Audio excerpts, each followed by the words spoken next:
maisha ambayo unaishi hapa duniani, maisha ambayo unaishi, maisha huwa ni watu.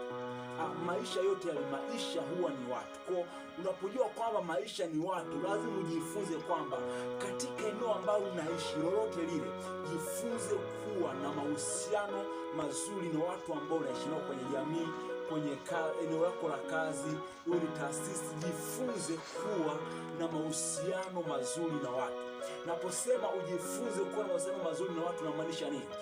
Kwenye kujifunza kuwa na mahusiano mazuri na watu, moja kwa moja lazima ujue kwamba maisha ni watu. Maana ukijua kwamba hilo maisha ni watu, utakuwa unaishi kwa kumheshimu kila mmoja, kwa kutenda jambo ambalo kila mmoja kiliona halimuumizi, kwamba kana kwamba ile jambo ambalo unalifanya linamletea negative impact. Maana moja kwa moja jifunze kuheshimu kila mmoja kwenye maisha yako. Usije ukamdharau mtu, maana huwezi kujua kesho yake. Kwa jifunze